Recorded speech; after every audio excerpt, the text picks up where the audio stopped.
దానికి ఇంకా పాకిస్తాన్ వాళ్ళు ఇంకా ఏ రకంగా ఉసిగొలుపుతారు, దాన్ని మన భారతదేశం ఏ రకంగా ఎదుర్కొంటుంది అనేది ముందు చూద్దాం.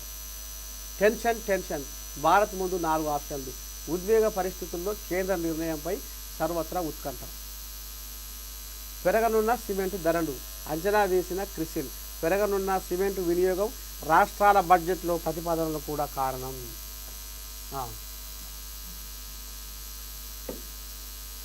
ఓరుగల్లు దారిలో 100 కోట్ల సభ, గులాబీ మాస్ జాతర. రజతోత్సవ సభకు సర్వం సిద్ధం, స్వయంగా ఏర్పాట్లు పర్యవేక్షించిన కేసీఆర్. రేపే సభ ప్రాంగణం చుట్టూ కేటీఆర్ కటౌట్లే. హరీష్కు ప్రాధాన్యం తగ్గడంపై అభిమానుల కినుక. రామ రఘురామ సర్వము మాయో, రామ రఘురామ బీఆర్ఎస్ మాయో, రామ రఘురామ. నిన్న రాజకీయ ఆర్థిక సామాజిక విశ్లేషకులు వి ప్రకాష్ కాడు పోయినా, ఏడికి సికింద్రాబాద్ పోయినా, వీరమల్ల ప్రకాష్ ఆ సార్ని కూడా అడిగిన, ఏంది సారు మరి కల్వకుంట్ల కుటుంబంలో ఏదో కథ నడుస్తుంది, పంచాయతీలు అవుతున్నాయి, లోపటంగా నిశ్శబ్ద యుద్ధం అవుతుంది అనేది గుసగుస బయటికి పొక్కుతుంది, మరి నిజమేనా, అసలు ఏంది ఏం కథ అంటే మరి కొద్దిగా అంత సారు కూడా జర్రంత సంధించినట్టుగా మాట్లాడిండు. మరి హరీష్ రావుని కొంచెం అంతా ఆయన ఎక్కడ చూసినా ఆయన బొమ్మలు పెడతలేరు, ఆయన కటౌట్లు పెడతలేరు, ఆయనని గంజిదగా ఈగని తీసేసిర్రు. గతంలో కూడా ఆయనకు మంత్రి పదవి వేయకుండా కొన్నాళ్ళు జరిపిర్రు. కొంత ఎప్పటి నుంచో ఈడని జర్రంతా పక్కకు తప్పియాలి, కారు స్టీరింగ్ మొత్తం నా కొడుకు చేతికే రావాలి అనేది కేసీరావుకు ఉంది, నేనే నడపాలే కార్ని అని ఇప్పుడు కేటీ రావునుకుంది. ఇంకా ఇదే సమయంలో ఇక కవితమ్మనేమో ఆమె డప్పు కొట్టుకుంటుంది, ఆమె ప్రచారం చేసుకుంటుంది, ఆమె పోతుంది, ఆమె వస్తుంది, ఆమె రాజకీయంగా నిలదొక్కుంటుంది, ఆమె పని ఆమె చేసుకుంటుంది. పోతున్నది ఇది కడకు నెవరు పెట్టి మంచిగా ఆమె పని ఆమె చేసుకుంటుంది, ఆమె పేరు, ఆమె ప్రచార, ఆమె పలుకుబడి సంపాదించుకుంటుంది. కవితమ్మది ఇప్పుడు గోవైపు.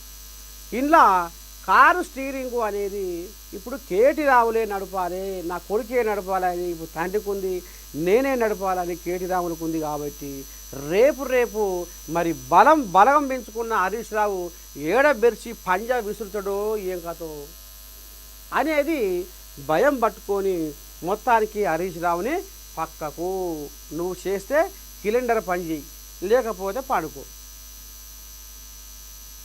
కారు మాత్రం నేనే నడుపుతా, ఇది క్లీనర్ పని నువ్వు చేయి, కారు మాత్రం నడిపేది నేనే. క్లీనర్ పని చేస్తే నా పక్క పొంచే ఉంటావు నువ్వు, నేను ఇక్కడ తోలుతుంటే నువ్వు నా పక్క పొంచే అమ్మెట్ల కాను, నా వెనుకంగనో, నా ముంగటంగనో, ఆడంగనో ఈడంగనో, నా పక్కంగా ఏనో ఇంతంత వెనకంగా కనిపిస్తుంటావు నువ్వే వచ్చి కార్లో కూర్చుంటే అంటే బాగుండదు. మరి కూర్చుంటే పోయి ఏమో పుసుకున్న బలగం పెంచుకొని. హరీష్ రావు అంటే మాస్ ఫాలోయింగ్ ఉంది, ఎంత పేదోడు ఫోన్ చేసినా ఫోన్ లేవచ్చి మాట్లాడతారు అనే ఒక మాట ఉంది. వాము మరి రేపు కొసకు నాకే ఎసరు పెడతారా ఏంది ఏం కదా అని లోపటంగా ఈ రకంగా నిశ్శబ్ద యుద్ధం జరుగుతుంది. కాబట్టే ఇగో హరీష్కు ప్రాధాన్యం తగ్గడంపై అభిమానులు అన్నా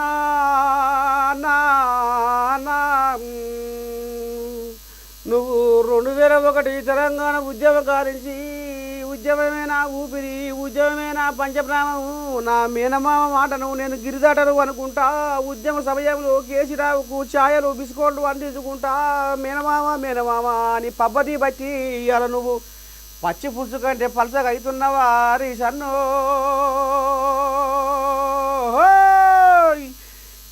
ఎక్కడ చూసినా కానీ నీ కటౌట్లు అవుపడతలేవు, నీ ఫోటోలు అవుపడతలేవు, నీ ఫ్లెక్సీలు అవుపడతలేవు. ఏం పాపం చేసివి, ఎట్ట చేసివి హరీష్ అన్న? నీ ఫోటోలు, నీ ఫ్లెక్సీలు, నీ కటౌట్ కనపడకపోతే మా గుండెంతా దడదర అయ్యో మయంలో అల్లా కల్లోలం అయిపోతున్నాము హరీష్ అన్నో. ఒక్కసారి నువ్వు సిటికేస్తే చాలు మా దమ్ము ఏందో, మా సత్తా ఏందో, మా తడాక ఏందో చూపిస్తావు అంటున్నారు దేవుడు. ఇక మరి హరీష్ కూడా తెలుస్తలేదా? నన్ను ఎటువంటి పక్కకు నూకుతుర్రు, పక్కకు నెట్టుతుర్రు, పొమ్మన లేక పొగ పెడుతుర్రు. ఇప్పుడు నేను ఎక్కడ పోవాలి, ఏం చేయాలి? కొత్త పార్టీకి నేను పెట్టాలా? కొత్త పార్టీ పెడితే రేపు కథ ఏం జరగబోతుంది, ఎట్లా ఏంది ఏం కథ అనేది హరీష్ రావు కుడితిల పడ్డ చేరుకోలే పాపం. తల్లాడుతుండడంలా ఒడ్డున పడ్డ చేప పిల్ల లెక్క. ఇక లోపటంగా మాత్రం ఈ కథ నడుస్తుంది. ఇప్పుడు ఓరుగాలు సభలో ఈయనకు ఎంత మాత్రమో ప్రాధాన్యం ఇస్తలేరు, హరీష్ రావును లెక్క పెడతలేరు. ఇక బిడ్డది ఓ దిక్కు, కొడుకు ఓ దిక్కు. తండ్రి ఇప్పుడు వరంగల్ మహాసభలో ఏం మాట్లాడబోతాడు, ఏంది ఏం కథ అంటే అది కూడా చెప్పిండు వి ప్రకాష్. ఏం చెప్పిండు? ఇప్పుడు ఒకప్పుడు ఉమ్మడి ఆంధ్రప్రదేశ్లో తెలంగాణ ఎట్లా ఉంది చెప్పిండు ఆయన. ఉమ్మడి ఆంధ్రప్రదేశ్లో తెలంగాణ ఎట్లా ఉంది, నేను వచ్చినాక ఎట్లా అయింది, ఏం చేసిన, ప్రాజెక్టుల కథ ఏంది, రైతు బంధు కథ ఏంది, రైతు బీమా కథ ఏంది, కేసీఆర్ కిట్టు, కళ్యాణ లక్ష్మి, ఇక ఆయన వెచ్చి కొన్ని ఉన్నాయి కదా, వీటి కథ ఏంది. ఇప్పుడు 16 నెలల్లో రేవంత్ చేసిన అప్పు ఏంది, రేవంత్ అయ్యే 6 గ్యారెంటీల కథ ఏంది. ఇక అంటే ఇప్పుడు రేవంత్ మీదనే ఇసురుక పడతాడు. రేవంత్ తప్పులను ఎత్తి చూపుకుంటా అది జనాలకు విస్తరించాలనే మాటలే మాట్లాడతాడు. ఇక పోయిన తాబే లెక్క కూడా జర ఆడాడ మీటింగులల్లా జర కచ్చపెచ్చ మాటలతోటి కాలం వెళ్ళ తీసిండు. కానీ ఇప్పుడు ఎంత మాత్రం నోరు జారడు, ఒళ్ళు దగ్గర పెట్టుకొని మాట్లాడతాడు. అందరినీ కలుసుకొని మాట్లాడతాడు. మధ్యలో మీటింగ్లలో ఒకటి సీటు కొడితే వాడు ఊ అంటే గతంలో బేకూఫ్గా లారా అది ఇదని తిట్టేది. కానీ ఇప్పుడు ఎవడు ఏమన్నా ఎవడు ఏం చేసినా ఇట్లా పబ్బతి పడతాడు. మీకు నమస్కారం నాయన జర్ర ఆగురి ఈయనే ఉంటాడు అనేది తేడా తెల్లని చేసిండు వి ప్రకాష్. అది కూడా మీకు లింక్ వస్తుంది యూట్యూబ్లో. నేను తెలుగు వారికి కొట్టుది మీకు ఆ వి ప్రకాష్ది వస్తుంది. ఆయన ఇంకా ఏం మాట్లాడాడు ఏంది ఏం కథ అనేది కూడా మీరు పూసగుచ్చినట్టుగా అర్థం చేసుకోవచ్చు. మొత్తానికి ఈ రకంగా హరీష్ రావును దూరం పెట్టిర్రు అనేది గుసగుస బయటకు వస్తుంది.